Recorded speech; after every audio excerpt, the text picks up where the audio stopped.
ಚಿಕ್ಕಬಳ್ಳಾಪುರದಲ್ಲೂ ಬಂಡಾಯದ ಬೆಂಕಿ ಕಾಣಿಸಿಕೊಂಡಿದೆ. ಚಿಕ್ಕಬಳ್ಳಾಪುರದಲ್ಲಿ ರಕ್ಷಾ ರಾಮಯ್ಯಗೆ ಟಿಕೆಟ್ ಖಚಿತ ಆಗಿದೆ. ಹೀಗಾಗಿ ಡಿಸಿಎಂ ಡಿಕೆಶಿಗೆ ಪತ್ರ ಬರೆದಿದ್ದಾರೆ ಬಾಗೇಪಲ್ಲಿ ಶಾಸಕ ಸುಬ್ಬಾರೆಡ್ಡಿ.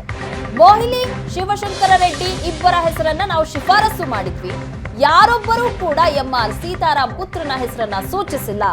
ಎಂಆರ್ ಸೀತಾರಾಮ್ ಹಾಗೂ ರಕ್ಷಾ ರಾಮಯ್ಯ ಕೊಡುಗೆ ಶೂನ್ಯವಾಗಿದೆ. ನಾವು ಸೂಚಿಸಿರುವ ಇಬ್ಬರು ಆಕಾಂಕ್ಷಿಗಳ ಹೆಸರನ್ನ ಅಂತಿಮಗೊಳಿಸಿ, ಮೊಯ್ಲಿ ಶಿವಶಂಕರ ರೆಡ್ಡಿ ಇಬ್ಬರಲ್ಲಿ ಒಬ್ಬರ ಹೆಸರನ್ನ ಫೈನಲ್ ಮಾಡಿ ಅಂತ ಡಿಸಿಎಂ ಡಿಕೆ ಶಿವಕುಮಾರ್ಗೆ ಬಾಗೇಪಲ್ಲಿ ಶಾಸಕ ಸುಬ್ಬಾರೆಡ್ಡಿ ಪತ್ರ ಬರೆದಿದ್ದಾರೆ.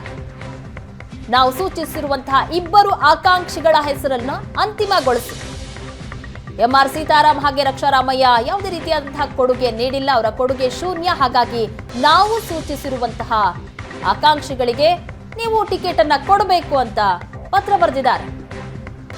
ಈ ಬಗ್ಗೆ ಹೆಚ್ಚಿನ ಡೀಟೇಲ್ಸ್ ಕೊಡ್ತಾರೆ ನಮ್ಮ ಪ್ರತಿನಿಧಿ ಮಾರುತೇಶ್.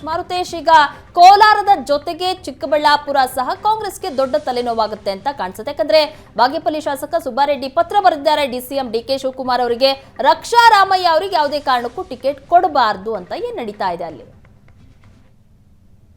ಪ್ರಗತಿ, ಚಿಕ್ಕಬಳ್ಳಾಪುರದಲ್ಲಿ ಟಿಕೆಟ್ ಹಂಚಿಕೆ ಕೂಡ ಕೋಲಾರದ ರೀತಿಯೇ ಬಂಡಾಯ ಆಗುವಂತಹ ಸಾಧ್ಯತೆಗಳು ಕಾಣಿಸ್ತಾ ಇದೆ. ಇನ್ನು ಅಧಿಕೃತವಾಗಿ ಟಿಕೆಟ್ ಘೋಷಣೆ ಮುನ್ನವೇ ಬಾಗೇಪಲ್ಲಿ ಶಾಸಕರೊಂದು ಪತ್ರ ಬರೆದಿದ್ದಾರೆ. ಚಿಕ್ಕಬಳ್ಳಾಪುರಕ್ಕೆ ಉಸ್ತುವಾರಿಯಾಗಿ ಜಮೀರ್ ಅಹಮದ್ ಅವ್ರು ನೇಮಿಸಲಾಗಿತ್ತು. ಅವ್ರ ಜೊತೆಗೆ ಕೆಪಿಸಿಸಿಯಲ್ಲಿ ಒಂದು ಸಭೆ ಕೂಡ ನಡೆಸಲಾಗಿತ್ತು.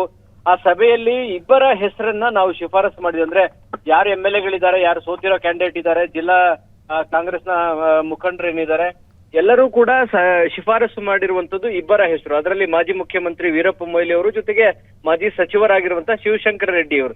ಈ ಇಬ್ಬರಲ್ಲಿ ಒಬ್ಬರನ್ನ ಆಯ್ಕೆ ಮಾಡಿ ಅನ್ನುವಂತ ಪತ್ರವನ್ನ ಬರೆದಿದ್ದಾರೆ. ಇದರ ಜೊತೆಗೆ ಈಗಾಗಲೇ ರಕ್ಷಾ ರಾಮಯ್ಯ ಅವರಿಗೆ ಟಿಕೆಟ್ ಖಚಿತ ಆಗಿದೆ ಅನ್ನುವಂತ ಸುದ್ದಿ ಈಗ ಮಾಧ್ಯಮಗಳಲ್ಲೂ ಕೂಡ ಬರ್ತಾ ಇದೆ. ಸೊ ಖಚಿತ ಆಗಿದೆ ಅನ್ನುವಂತ ಕಾರಣಕ್ಕಾಗಿಯೇ ಈ ಪತ್ರ ಬರೆದಿರುವಂತದ್ದು. ಇದರ ಜೊತೆಗೆ ರಕ್ಷಾ ರಾಮಯ್ಯ ಅವರ ಮತ್ತು ಎಂಆರ್ ಸೀತಾರಾಮ್ ಅವರ ತಂದೆ ಎಂಆರ್ ಸೀತಾರಾಮ್ ಅವರ ಕೊಡುಗೆ ಚಿಕ್ಕಬಳ್ಳಾಪುರ ಕ್ಷೇತ್ರಕ್ಕೆ ಯಾವುದೇ ರೀತಿಯಲ್ಲೂ ಕೂಡ ಇಲ್ಲ. ಕಳೆದ 3 ಲೋಕಸಭಾ ಚುನಾವಣೆಯನ್ನು ಕೂಡ ನೀವು ಗಮನದಲ್ಲಿ ಇಟ್ಕೊಂಡು ಹೇಳೋದಾದ್ರೆ, ಪಕ್ಷ ಸಂಘಟನೆ ವಿಚಾರ ಇರ್ಬೋದು, ಲೋಕಸಭಾ ಚುನಾವಣೆಯಲ್ಲಿ ಕೆಲಸ ಮಾಡುವಂತ ವಿಚಾರ ಇರ್ಬೋದು, ಅವರ ಕೊಡುಗೆ ಶೂನ್ಯ. ಹೀಗಾಗಿ ನಾವು ಶಿಫಾರಸು ಮಾಡಿರುವಂತ ಅಥವಾ ನಾವು ಸೂಚಿಸಿರುವಂತ ಇಬ್ಬರು ಅಭ್ಯರ್ಥಿಗಳೇನಿದ್ದಾರೆ ಅವರಲ್ಲಿ ಒಬ್ಬರನ್ನ ಆಯ್ಕೆ ಮಾಡಿ ಅನ್ನುವಂತಹ ಸಲಹೆಯನ್ನ ಕೊಟ್ಟಿದ್ದಾರೆ. ಈ ರೀತಿ ಇಬ್ಬರಲ್ಲಿ ಒಬ್ಬರನ್ನ ಆಯ್ಕೆ ಮಾಡಿದ್ರೆ ಅದು ಪಕ್ಷದ ಹಿತದೃಷ್ಟಿಗೆ ಒಳ್ಳೇದು ಅನ್ನುವಂತಹ ಸಲಹೆಯನ್ನು ಕೊಟ್ಟಿದ್ದಾರೆ. ಹೀಗಾಗಿ ಒಂದು ವೇಳೆ ರಕ್ಷಾ ರಾಮಯ್ಯ ಅವರಿಗೆ ಟಿಕೆಟ್ ಏನಾದ್ರೂ ಘೋಷಣೆ ಆದ್ರೆ ನಿಶ್ಚಿತವಾಗಿಯೂ ಚಿಕ್ಕಬಳ್ಳಾಪುರದಲ್ಲೂ ಕೂಡ ಬಂಡಾಯದ ಬಾವುಟ ಅಂತೂ ಹಾರೋದು ನಿಶ್ಚಿತ. ಶಿವಶಂಕರ್ ರೆಡ್ಡಿ ಈಗಾಗಲೇ ಒಂದು ಹೆಜ್ಜೆ ಕಾಂಗ್ರೆಸ್ನಿಂದ ಆಚೆಗಿಟ್ಟಿದ್ದಾರೆ. ಬಿಜೆಪಿ ನಾಯಕರು ಕೂಡ ಅವ್ರನ್ನ ಸಂಪರ್ಕ ಮಾಡುವಂತ ಪ್ರಯತ್ನವನ್ನು ಕೂಡ ಮಾಡಿದ್ರು. ಚಿಕ್ಕಬಳ್ಳಾಪುರಕ್ಕೆ ಅವ್ರನ್ನ ಕರೆತಂದ್ರೆ ಬಿಜೆಪಿ ಅಭ್ಯರ್ಥಿಯ ಗೆಲುವು ಈಸಿ ಆಗುತ್ತೆ ಅನ್ನುವಂತ ಲೆಕ್ಕಾಚಾರದಲ್ಲಿ ಅವರಿದ್ದಾರೆ.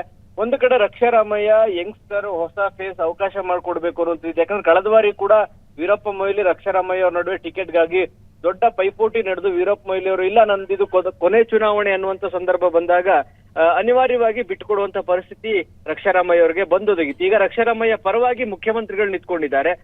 ಅಂತಿಮವಾಗಿ ಹೈಕಮಾಂಡ್ ರಕ್ಷಾ ರಾಮಯ್ಯ ಅವರಿಗೆ ಟಿಕೆಟ್ ಕೊಟ್ರೆ ನಿಶ್ಚಿತವಾಗಿ ಅಲ್ಲಿ ಬಂಡಾಯವನ್ನ ಫೇಸ್ ಮಾಡ್ಬೇಕಾಗುತ್ತೆ. ಅದನ್ನ ಸರಿಪಡಿಸುವಂತ ನಿಟ್ಟಿನಲ್ಲಿ ಕಾಂಗ್ರೆಸ್ ಹೈಕಮಾಂಡ್ ಯಾವ ಹೆಜ್ಜೆಗಳನ್ನ ತೆಗೆದುಕೊಳ್ತಾರೆ ಅಥವಾ ಈ ಬಂಡಾಯ ನಾಯಕರನ್ನ ಸಮಾಧಾನಗೊಳಿಸಿ ಚುನಾವಣೆಗೆ ಅಣಿ ಮಾಡುವಂತೆ ಏನಾದ್ರೂ ಅವಕಾಶ ಮಾಡ್ಕೊಡ್ತಾರೆ ಅನ್ನೋದನ್ನ ಕಾದ್ ನೋಡ್ಬೇಕಾಗುತ್ತೆ. ಪ್ರಗತಿ, ಥ್ಯಾಂಕ್ ಯು ಮಾರುತೇಶ್ ನಿಮ್ಮೆಲ್ಲ ಡೀಟೇಲ್ಸ್ಗಾಗಿ.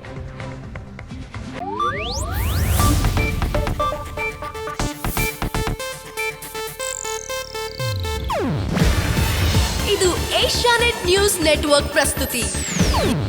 ನೀವು ನೋಡ್ತಿದ್ದೀರಾ ಏಷ್ಯಾನೆಟ್ ಸುವರ್ಣ ನ್ಯೂಸ್.